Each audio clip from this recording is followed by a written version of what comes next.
పెళ్ళైనా పండగైనా వేడుక ఏదైనా పట్టుచీరల ప్రత్యేక వేదిక వారాహి సిల్క్స్. నమస్తే, వెల్కమ్ టు సుమన్ టీవీ. నేను పద్మిని. ప్రస్తుతంతో పాటు ప్రముఖ ఆధ్యాత్మికవేత్త, వాస్తు జ్యోతిష పండితులు, లలిత ఉపాసకులు, వాస్తు జ్యోతిష శిక్షణ నిపుణులు బ్రహ్మశ్రీ నానాజీ పట్నాయక్ గారు మనతో పాటు ఉన్నారు. మాట్లాడదాం సార్. నమస్తే సార్. శ్రీమాత్రే నమః. సార్, ఏ రాశి వాళ్ళు వారి వారి రాశి ప్రకారం ఏ క్షేత్రాన్ని దర్శిస్తే వాళ్ళకి అదృష్ట యోగం పడుతుంది అనేది చాలా వివరంగా మీరు తెలియజేస్తున్నారు.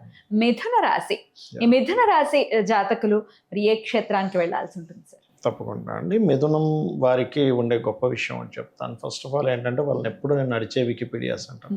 అవును, వాళ్ళు చాలా తొందరగా నేర్చుకోగలుగుతారు. వాళ్ళకి ఏది ఒక గురువు ఉండి నేర్పాల్సిన అవసరం ఉండదు.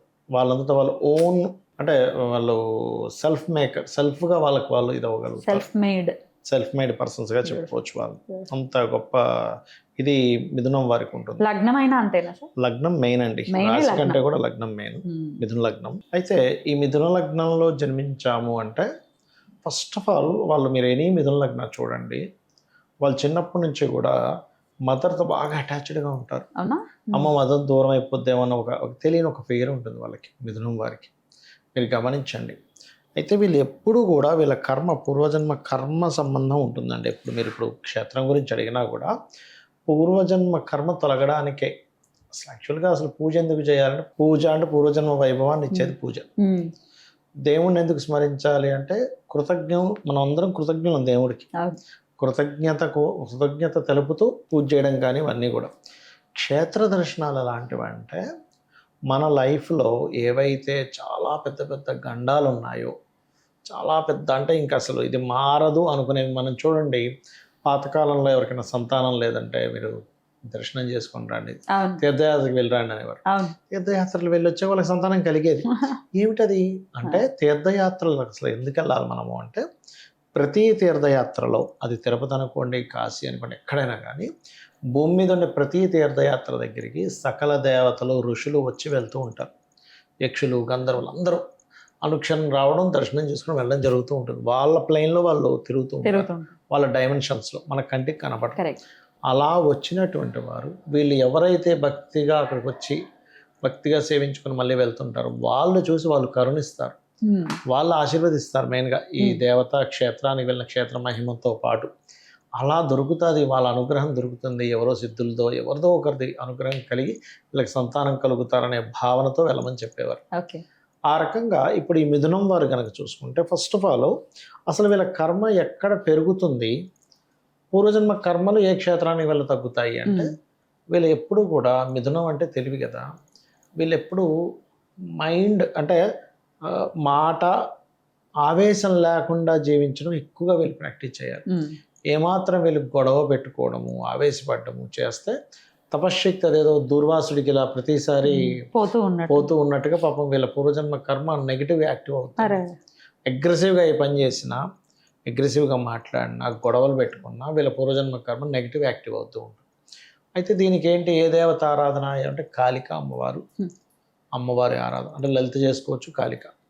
ఈ క్షేత్రాలకు వెళ్ళడం, లేదా ఆంజనేయ స్వామి క్షేత్రాలకు వెళ్ళడం వీళ్ళకి బ్రహ్మాండంగా పనిచేస్తుంది. ఆ అగ్రెషన్ కూడా కంట్రోల్ అవుతుంది. అంటే మిథున రాశి వారికి మనం వింటూ ఉంటాము, చాలా అగ్రెసివ్ వీళ్ళు, చాలా కోపం, ముక్కు మీద కోపం. పూర్వజన్మ వాసన అండి అది. అది ఎందుకంటే మనకి ఏదైనా ఒక ఆర్ట్, ఒక బొమ్మలు వేయడం వచ్చినా, ఒక భక్తుడిగా మారిన, కోపంగా ఉన్నా, మా వంశంలో ఎవరికి లేదండి, ఏంటో వీటికి ఎలా వచ్చిందో అంటారు. అదంతా పూర్వజన్మ వాసన. ఆ పూర్వజన్మ వాసన వల్లే ఈ జీవుడు ఈ రకంగా ప్రవర్తిస్తూ ఉంటాడు. దాన్ని మనం లగ్నంలో చూసి ఒకే లగ్నానికి ఏ సంబంధం ఏర్పడింది అనేటువంటిది చెప్తూ ఉంటాం. మీకు అంతదాకా ఎందుకు, ఇప్పుడు మిథున లగ్నం వాళ్ళు చూస్తుంటారు కదా, వీళ్ళకి ఒక 15 days నుంచి, ఆల్మోస్ట్ 15 days 1 week నుంచి మిథున లగ్నంలో పుట్టిన ప్రతి ఒక్కరికి కూడా ఇప్పుడుండే కండిషన్లు ఎంతో కొంత భుజాలు పట్టుకోవడం, బాడీ పెయిన్స్ ఉంటాయి. మీరు కామెంట్లో చూడొచ్చు, కావాలంటే పెడతారు. ఇప్పుడున్న కండిషన్లు అదంతా. ఇప్పుడు కుజుడు వీళ్ళకి పూర్వజన్మ కర్మకారక ప్లానెట్. ఆయన వచ్చేసి మేషంలో కూర్చున్నాడు, 6th లార్డ్ ఇస్తాడు. చూడొచ్చు ఎనీ మిథున లగ్న ఈ వీడియో చూసే ఎవరైనా సరే కమెంట్ చేయొచ్చు. ఖచ్చితంగా. అంటే ఎనర్జీ లో అవ్వడం కానీ, దెబ్బలు తగలడం కానీ, బాడీ పెయిన్గా ఉండడం కానీ, లేకపోతే చేతులు ఏదో పట్టేయడం కానీ, బాడీలో ఏదో ఒక పార్ట్ పట్టేసినట్టుగా ఉండడం కానీ ఖచ్చితంగా జరుగుతుంటుంది ఈ టైంలో మిథునం వారికి. Because of Mars 6th lord లాభంలో ఉన్నాడు కదా అనిపించవచ్చు. లాభంలో ఉన్నందుకు స్పోర్ట్స్లో వాటిలో లాభాన్ని ఇస్తాడు, కానీ ఆయన పూర్వజన్మ కర్మకారక ప్లానెట్ అగ్నితత్వ రాశిలో ఉన్నాడు. మీరు చూడొచ్చు కావాలంటే. అమ్మో. ఇంతలా చెప్పచ్చు, ఇంత మైన్యూట్ విషయాలు కూడా. Amazing sir. మరి ఇంతకీ వీళ్ళు ఏ క్షేత్రాన్ని దర్శించాలి? ఏ క్షేత్ర దర్శనము అంటే కాళిక, అంటే కలకత్తా కాళీ దర్శనం చేసుకోవచ్చు. అమ్మవారి క్షేత్రాలు ఏవైతే ఉన్నాయో లలితా క్షేత్రాలు ఉన్నాయి, కంచి కామాక్షి, మధుర మీనాక్షి, కంప్లీట్ అమ్మవారే. అమ్మవారికి సంబంధించినవి ఎంత చేస్తూ ఉంటే వీళ్ళకి అంత బాగుంటుంది వీరికి లైఫ్ అనేది. నక్షత్రాల వారీగా ఒకసారి చెప్పండి సార్. నక్షత్ర అంటే మీరు అది చెప్తూ ఉన్నారు కాబట్టి మృగశిర 3-4 ఉంటుంది. మృగశిర 3-4 వాళ్ళు ధ్యానం అంటే యాక్చువల్గా ఏంటంటే నక్షత్రం అనేటువంటిది మీరు ధ్యానం చేసుకోవడానికి మనసుకు సంబంధించి, మనసుతో మనం ఏం చేస్తాం, ధ్యానమే చేస్తాం. మనసు లగ్నం చేసి పూజ చేస్తాం, అన్నీ చేస్తాం, మనసు అన్నిటికీ లగ్నం అవ్వాలి. కానీ ఎక్కువ లగ్నం చేసేది ధ్యానం కాబట్టి ధ్యానంలో ఆంజనేయ స్వామిని చేసుకోవాలి. మృగశిర వాళ్ళు 3-4 పాదాల వాళ్ళు. ఆర్ద్ర నక్షత్రం వారు ధ్యానంలో దుర్గాదేవిని తలుచుకోవాలి ఎక్కువగా. అండ్ పునర్వసు రాముణ్ణి తలుచుకోవాలి.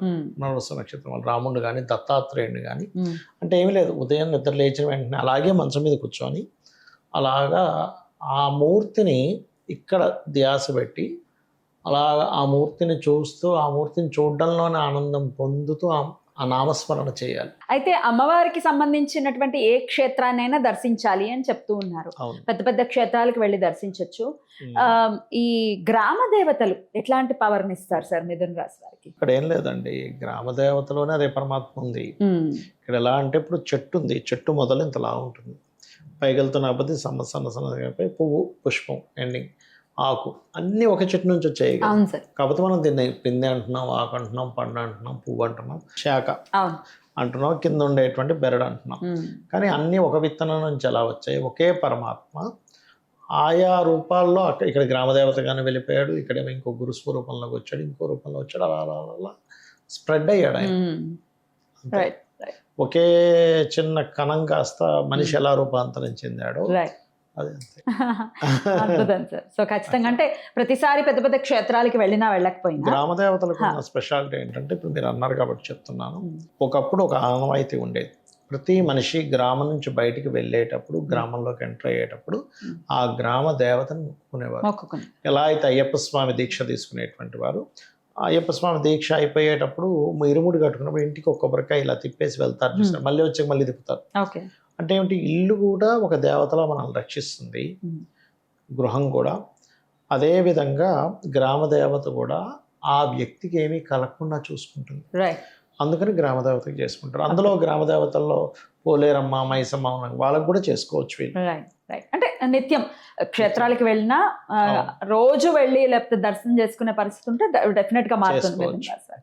అద్భుతం సార్, చాలా బ్యూటిఫుల్ గా ఎక్స్ప్లెయిన్ చేస్తున్నారు సార్. డెఫినెట్ గా చాలా బాగా ఉపయోగపడుతుంది మన వాళ్ళకి. ఏం చేయాలో తెలియట్లేదు, అగమ్య గోచరంగా ఉన్న వాళ్ళకి చాలా బాగా ఉపయోగపడుతుంది సార్. అందుకు కృతజ్ఞతలు తెలియజేస్తూ ఇక నెక్స్ట్ వీడియోలో కర్కాటక రాశి గురించి తెలుసుకుందాం. Thank you sir. నమస్తే. శ్రీమాత్రే నమః.